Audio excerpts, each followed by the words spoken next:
Jovia Nannozi nga gano si ge mannya ge amatuufu.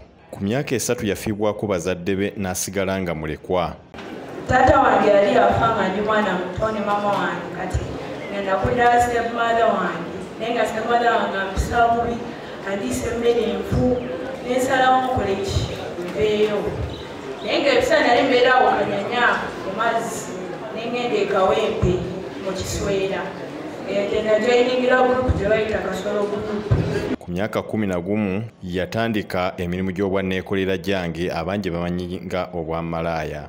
Nga omulimu gwetukolayo nga bayinza okugamba kati mu mabwana kyemugenda otukolera ogendagenda wemulere ku musajja ate ebiseera naye nalina muto I was only 11 years olwakuba nti ze nali muwanvu ate nga nina omubiri omugimu kati ng'oli wandaba nsolowooza ndi mukulu so wenatuuka. Teyakoma okwo n'avaawo ne yeesogga akabinja k'abamenyi b'amateeka kawempe eyo nga bano ogwabe gwali gwa kukola misango egy'enjawulo omuli okubba ebintu ebitonotono obutemu n'ebika ebirala eby'emize egyo. Era nkola ebyo birimu kati nage ndowooza emyaka 17 mu kitundu ndaba mu butuufu kyankola kati we nalabye Master Sulaiman namusanga eyo mu kikankane eyo ku gurupu nga nina ntawula kubanga kasolo gurupu yali eyise ne tugenda nenoonya eyo tugenda ya Master Sulaiman nga tuwulira ebuuminga nnyo nga ndabira ddala yakabi nesalawo enjoyininga kati bannatuuka eyo. Kino yakikola nga talina yadde essuubi nti asobola okukyuka n'afuuka omuntu ow'omugaso mu ggwanga.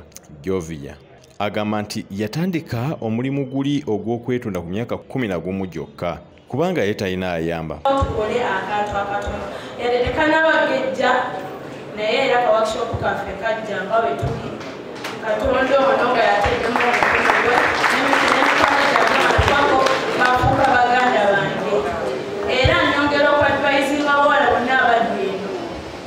Enteekateeka ya Skilling Uganda Pulezidenti gye yaleeta bwe yagiwulirako bw'atyo n'agyettanira era n'alowooza nti ayinza ogiyitiramu okukyusa obulamu bwe. Tali yekka eyalowooza bw'atyo ne banna abalala era batubuulidde engeri gye bakyusizaamu obulamu bwabwe oluvannyuma lw'okwetaba mu nteekateeka efaanana bw'etyo. Bakufunguwa embala ne neegatta ku people power n'abantu nga Frank eyafa abamumanyi. Frank yali akolera ku 2 Jeno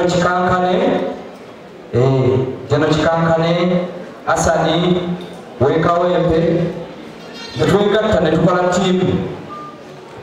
Bwe twakola ttiimu ab'opposition ne batukwata ne batutwala naye ne tumundyawo emmongo yatajja kulayira awo twakolera ennyo amawulire.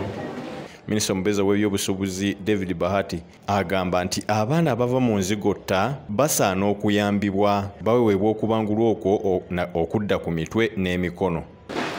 I'm very happy face that I've seen children making clothing, making everything. This is in line with what the President has been talking about. For example, he has now decreed that there should not be any imported of used clothing. That clothing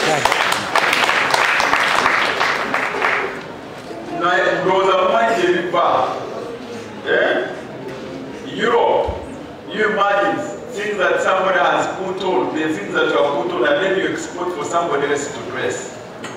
It really touches our dignity. Bahati agamba enteekateeka eno gavumenti erina okugyongereramu ddala amaanyi Jovia ne banne basobole okugiganyirwamu olwo nabo babeerere ddala n'essuubi mu bulamu bw'ensi.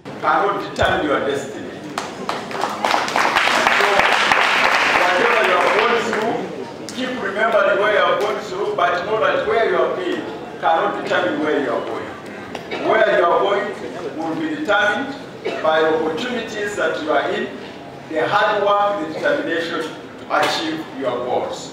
Minisita Bahati agamba nti beetaaga abaana b'eggwanga nga bayiiya era nga basobola n'okuvaayo n'ebintu ebipya ebisobola okukendeeza ku bbula ly'emirimu so ne bitumbula n'obuyiiya. Created a market for you. Kubanga bibye tubadde tuleeta mu ggwanga ebututwalako miliyoni 6 kati tugamba tebabireeta naye bwe bitajja bijja kuvaawa.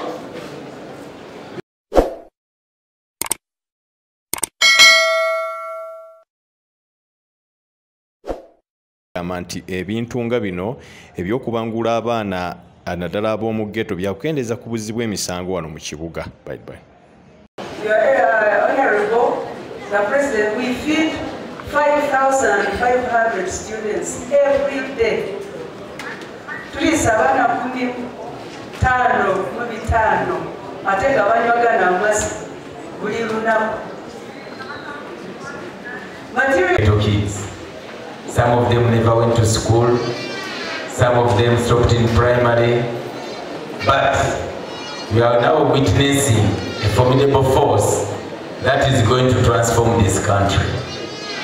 We are very sure that after they have left, they are going to join the money economy with the president.